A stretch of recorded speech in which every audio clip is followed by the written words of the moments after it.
Dar conta de tudo e de quem importa. Maternidade, função materna e o sofrimento psíquico das novas gerações. A experiência da maternidade contemporânea encontra-se atravessada por um paradoxo profundo. Vejam bem, nunca as mulheres conquistaram tantos espaços sociais, profissionais, intelectuais e econômicos como hoje. Mas, ao mesmo tempo, nunca se observou tamanho nível de exaustão, sofrimento psíquico e sensação de insuficiência associado à experiência feminina. Multiplicam-se discursos sobre sobrecarga materna, saúde mental das mães, culpa feminina e exaustão emocional. Entretanto, apesar dessa ampla circulação dessas discussões, torna-se necessário perguntar se o diagnóstico oferecido pela cultura contemporânea realmente alcança a raiz do problema. Talvez a primeira questão a ser colocada seja precisamente essa, então fica aqui comigo para você entender.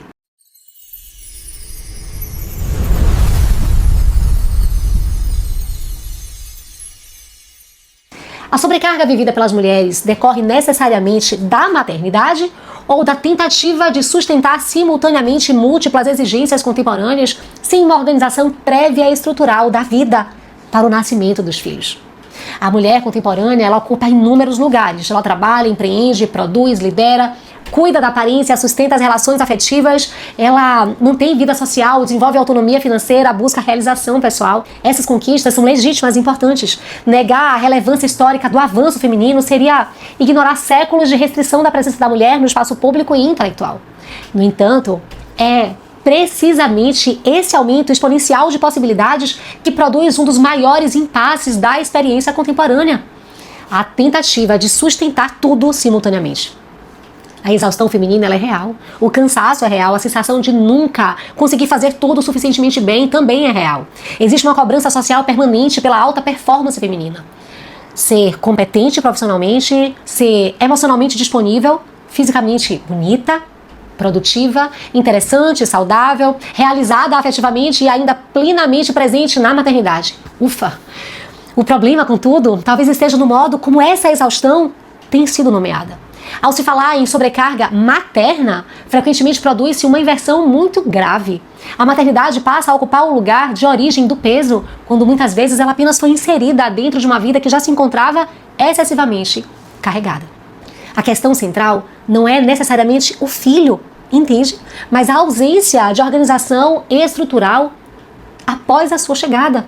A maternidade, ela não vai operar como um simples acréscimo de tarefas. Ela não é apenas mais uma função ao lado das demais. O nascimento de um filho inaugura uma exigência psíquica radical. É a presença de um outro ser humano absolutamente dependente da mediação emocional de alguém para constituir o seu próprio mundo interno. É nesse ponto que emerge a verdadeira dimensão da função materna. A função materna ela não se reduz ao cuidado físico de uma criança. Não se trata apenas de alimentar, de vestir, levar para os lugares, de organizar as suas rotinas. Não.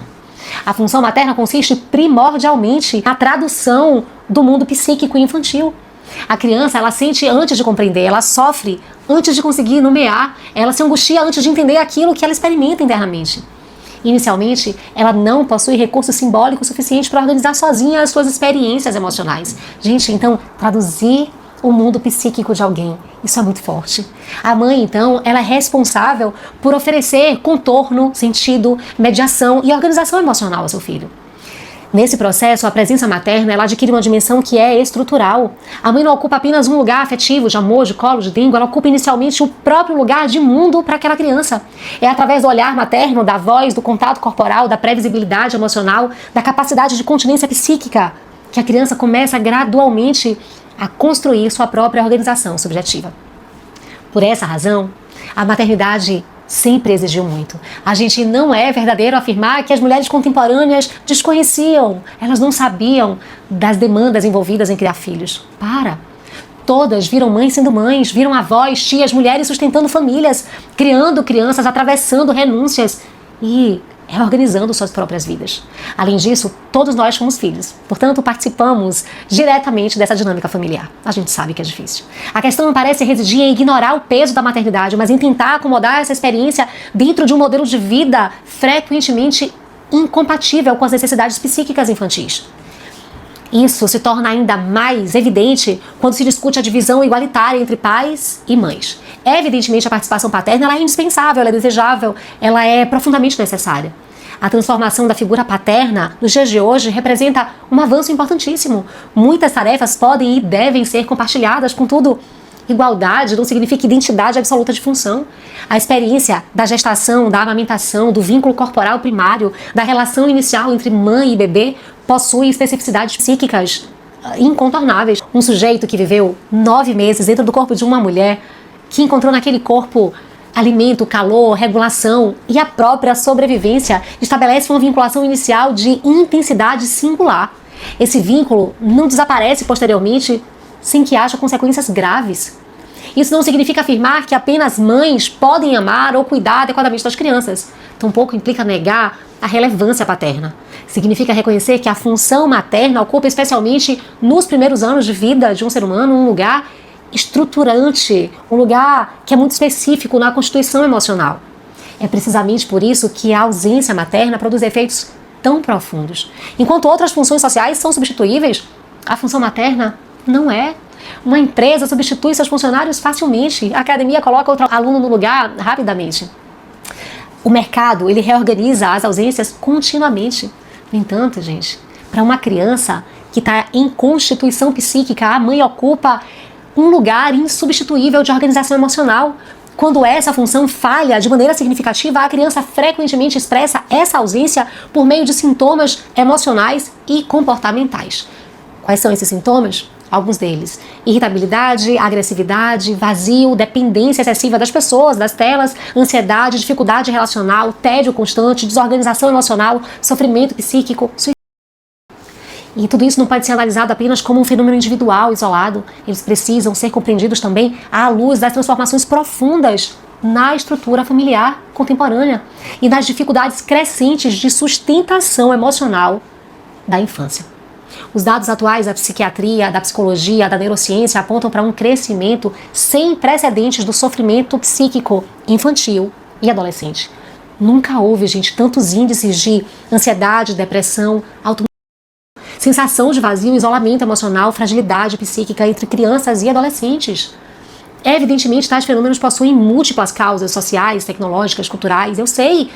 Entretanto, torna-se impossível ignorar o impacto da fragilização das funções estruturantes dentro da família. A função paterna e a função materna, elas exercem papéis distintos e complementares. Enquanto a função materna organiza inicialmente a experiência emocional da criança, oferecendo acolhimento, tradução psíquica, como eu disse, e sustentação afetiva, a função paterna ela introduz limite, separação, realidade e inserção no campo simbólico e social.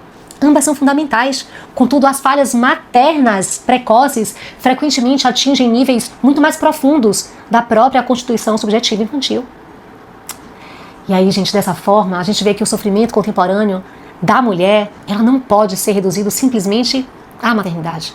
O problema central talvez esteja na tentativa de sustentar uma vida organizada prioritariamente em torno das demandas individuais adultas, sem reconhecer que a chegada de um filho exige essa reorganização estrutural real. A maternidade não precisa significar apagamento feminino, abandono absoluto de si ou negação das conquistas sociais da mulher. Claro que não. Contudo, também não é possível sustentar honestamente a ideia de que as necessidades psíquicas infantis vão simplesmente desaparecer apenas porque a cultura mudou. Crianças continuam necessitando de presença emocional, de previsibilidade afetiva, de vínculo estável e tradução psíquica. Nesse sentido, talvez a pergunta mais importante não seja como uma mulher pode dar conta de tudo. Talvez a verdadeira questão aqui seja compreender aquilo que não pode faltar sem que uma criança pague emocionalmente por conta dessa ausência materna.